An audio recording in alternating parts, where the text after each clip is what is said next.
Hi guys. So tonight's video is going to be all about shadow work, healing past scars and pain from past cycles and from trauma or abuse suffered. And remember to trust in your own intuition first and foremost, and that this is a collective reading, so take what resonates for you and leave what doesn't. And if it isn't resonating, maybe this just wasn't the reading for you. So take a moment to get in touch with your intuition and your higher self and pick the pile you feel most drawn to. 1, 2, 3, and 4. We're going to get started with pile 1.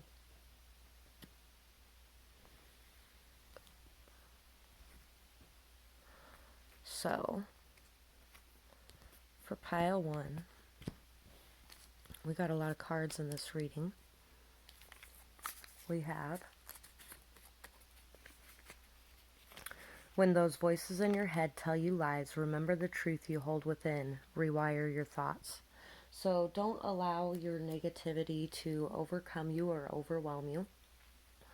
There may have been a lot of inner voice and inner monologue things as a child or in past relationships where people made you feel like you were stupid, or like what you had to say didn't matter, or like you were in some way weird and odd and no one could like you, or things like that. And being able to rewire your thoughts and understand that you are made exactly as you are meant to be made. You are perfect just the way that you are, and that someone that people will love you exactly the way you are, and you are good enough. You are worthy. Realize we are all doing the best we can with the tools we have, and that will help to leave behind the pain caused and help you to forgive yourself and others. Forgiveness brings peace. Being able to let go of the hurt that was caused.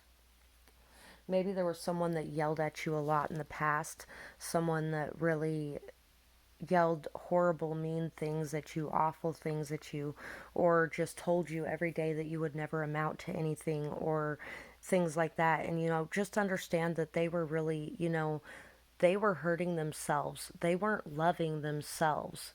And it takes self love to be able to love another human being properly. And a lot of people didn't have the tools to be able to find that self love, and they were doing the best they could in the moment with what they had, and they projected a lot of their hatred of themselves onto you.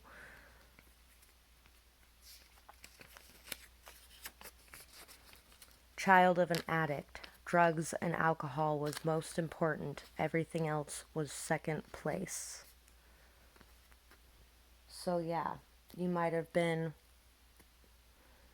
the last on the list. My mom, when I was a kid, she would go to the casino and she'd be gone for hours, and she's going to be gone for an hour and she'd be back like 8 hours later, and I'm listening to my little brother and sister asking me, when's mommy going to be home, when's mommy going to be home, when's mommy going to be home, over and over again, and trying to get a hold of her and make sure she was okay at least, but she's in the middle of her thing and she isn't going to answer the phone because that was most important.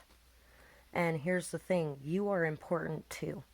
You deserve to be put first occasionally too. And don't allow yourself to fall into bitterness about the past. Rise above that and realize that your parent was doing the best they could at the time. They were escaping into that because they didn't know what else to do to get to where they needed to go, and they just knew they weren't in the right place, and it's I grew up with addicts myself, so you are very driven to meet your goals. Try not to be too hard on yourself. So you might be telling yourself that you're not working hard enough, that you're not doing enough, that you're not moving quick enough, and just understand that you are very driven to meet your goals. You're very ambitious and you will be able to meet them, but it is going to take some time. So try not to be too hard on yourself in the meantime. You will get there. We all get scared sometimes. I'm sorry I let my fear hurt us, and that actually came from a different deck. So if you are the child of an addict, or if you have an ex that's an addict, or, if it's been a repeating cycle in your life, there's somebody that does want to say that they are sorry that they let their fear hurt you, that they let, like, the fear of lack and not enough. And when you're doing that to yourself constantly, when you're so hard on yourself like that all the time, that's how you end up falling into those addictions too. And that's, I think your parent would really like you to know, or whoever this is that hurt you like that would really like you to know, not to fall into that pattern yourself, to know that you can rise above it, that you're very driven to meet your goals and you can get there. Dealing with kids who have disabilities or health problems and emotional issues is hard. At times, don't feel like a failure for needing help. You are doing what's right, swallowing your pride, and going to get help for your child. So, there might have been like a foster care situation as well. And I actually have been in that one myself too. Uh, if your parent went to rehab or something like that and left you with a trusted family member, or if they left you with a friend, or if you ended up in foster care for a little while because of this, know that they were trying to do what was best for you. They were trying to love you by dealing with their own issues. And maybe there might have been some emotional health issues with you, or you might be dealing with some of those with your own child. And if you need to reach out and ask for help in those situations, there's nothing wrong with that. You're not a failure for having to ask for help. Because my mom always had a really hard time asking for help as well. That was part of her issue, was she had a hard time asking for help. But she did finally go check herself into that and take care of herself. And when I told her that I needed out of that place, she did step up and make sure to do it that time. But, you know, she still didn't do it perfect. Nobody's perfect. And everybody has their issues, and sometimes we don't deal with them as well as we could, but we're all just human, and we're all just trying to find our way. Parent first, friend always. A real friend would put their foot down too. Don't let them walk on you.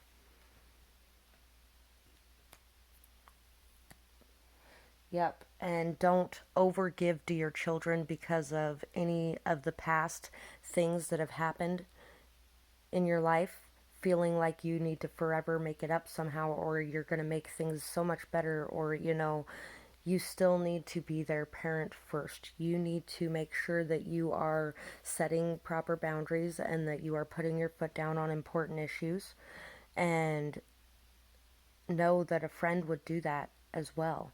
You know, it's okay to be friends with your child, but be a real friend. Don't be the friend that just pals around and buys them whatever they want and does whatever they want to make it feel better, because maybe there's been some issues of addiction in your life as well, and in dealing with your kids, it might, if there's someone who resonates with that. So we also have the Six of Pentacles, the Ace of Cups, the Five of Pentacles, the Three of Pentacles, and the High Priestess. So there's really a need to work on your feelings of self-worth and value, and on your feelings that you have enough, that you are okay exactly where you are, and the universe will provide everything else that you need. There's a need to fill up your cup of emotional self-love, and to take the time to care for yourself so that you can give to others. When you give to others, when you haven't taken the appropriate time to care for yourself, then you're over giving to them, and it creates an imbalance where you're feeling left out in the cold, when in all actuality there's just a need to listen to your intuition, trust, have faith, go within, and know that everything is going to be okay, that you are working hard towards your goals and it's going to pay off. You are working hard and you have overcome so many obstacles and you have learned so much along your path. And everything that you have been through has given you strength, wisdom, knowledge, awareness. And you have really learned a lot and gained a lot from that.